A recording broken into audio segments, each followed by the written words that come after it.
Welcome back to another episode of the Casey Campbell podcast. Casey Campbell with you, of course. We are pleased to be joined by Brandon Brown, of course, who will be driving the 68 this weekend for Brandonbilt Motorsports. How's it going, Brandon? It's going well. Okay, so we're going back to Talladega. Obviously, this is the last time we were here in October. Well, obviously, we talked to you before April, but it's been 1 year since you got the win and everything. How are we feeling entering into this weekend? Yeah, just optimistic. It's another super speedway event, so it's another opportunity to try and go out and do the best we can, and just really focus in on trying to get another win. That's my number one goal, is to win again. I mean, there's not really that much riding on the line in terms of this season, pending results. Just it would be great to get the driver points up, but just not being in the playoffs kind of alleviates all that pressure. So just kind of give the 68 one last hurrah for me. You kind of mentioned it. This is the last time that you will be in the 68 this season, and Yeah. This is also it for you. You aren't returning to this team next year, are you? No. Okay. As you kind of go on, and when you look back at your time and everything that's happened to you this year, and I don't want to get into that but just overall, what has it been like this year? Just kind of going through this season and everything that you've really kind of been through. Yeah, I mean, just to sum it up short, it's been kind of rough. Just, on and off the track. On the track, we weren't really getting the results that we had really hoped for the season. I was really pressing to be a contending, playoff entry driver.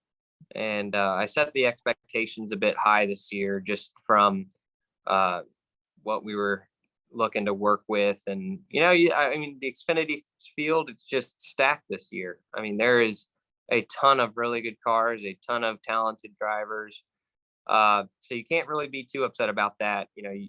You try and think, okay, you try and at the beginning of the year do that, play everything through in your head, and everything works out different in person. So that can't be too mad about that. Just the competition was really high. But off track, just personally, it's been a really big struggle trying to navigate through everything, and try and remember that hey, I'm still a driver no matter what. I'm still one of the lucky I think is 120 people that race for a living on a weekend, and just try and find the positives out of it, and that's what keeps me going. So going into this weekend at Talladega, what has it been like? Because this is this is the last time you'll work with these guys and with Doug the rest of the season. What is it going to be like heading to Talladega, knowing that this is it for you? That's gonna be really emotional. I know that it is. I've been in the 68 since I was 9 years old. A brief moment away through college when we were kind of, BMS was working with different teams. So like when we worked with Mario Gosselin and ran the 90, or when we tried to get our number back, but we had to use the 86, finally got our number back, and was in the 68. So it is definitely rough to, step away from something you spend your entire life building. But you do it because it's what's best now. It's what's needed to allow the 68 and BMS as an organization to continue to grow, and to try and the positive of it is to try and focus on it as an opportunity to put myself out there, kind of break off of that. I don't know if you want to call a even field trajectory, try and move that up or down, and you really hope and work as hard as you can that it's going to turn into an up. And I'm doing what I have to do to stay stay active as a driver, stay active hunting sponsors, and try and create the best option I can for 2023. Okay, so you mentioned 2023. What is next for you after this? I know that you're going to be racing in the next. I believe you are in a car the rest of the season. Yeah. So kind of talk about that if you can. Yeah, it's been a lot of fun. I mean, it's been something that BJ McLeod called me and gave me the opportunity to come drive his cars for the rest of the season. And to me, it's just, I mean, it's kind of an honor. I mean, I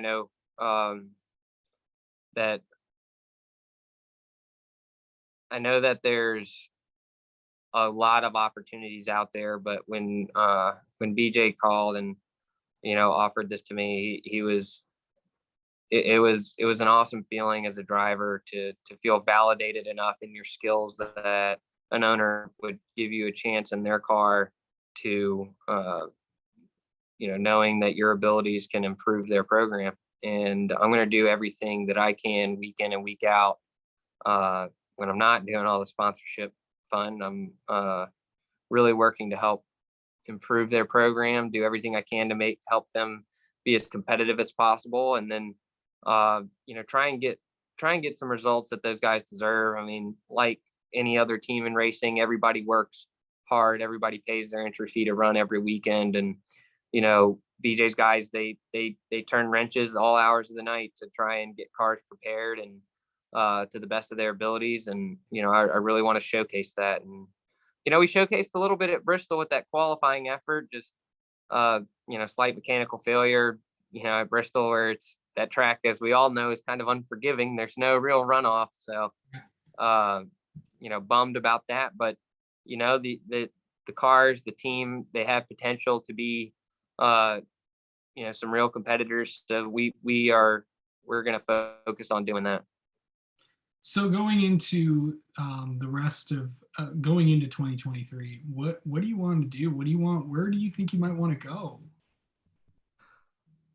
If anybody has the answer to that, I will gladly take it. But it'll give a little bit. It'll relieve a lot of the stress of how am I going to pay my mortgage next year? No, I really and truly have the goal and the focus of wherever it is that I land, whether it is full-time, whether it's part-time, whether Xfinity, Cup, or Truck. I just want to go wherever I can be the most competitive. I want the chance to win. I want to race for wins. I want to race for championships. I want to show that I can be the clutch driver that gets it done. I can be the smart driver that can race big picture for the points. And I can, bring cars home in one piece. And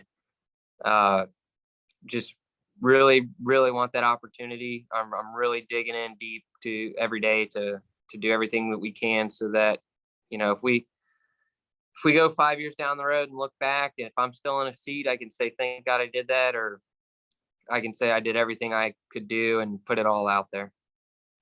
Is it gonna be hard leaving the team that basically your family built, and obviously the team owned by your dad and David and all those guys?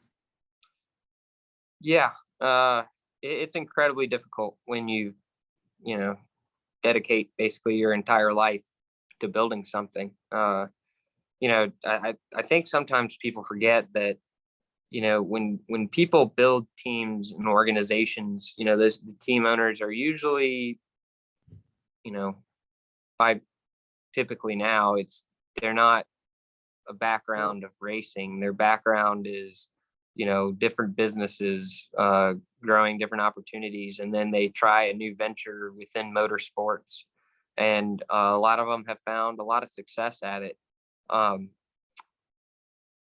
that's kind of like a part of their life. It's just like another chapter in the book, where racing in this team has been my whole life. It's been my whole book. I've been working at my craft since I was 9 years old, and I've had the dream since, before then to do it. And just, it's something where you really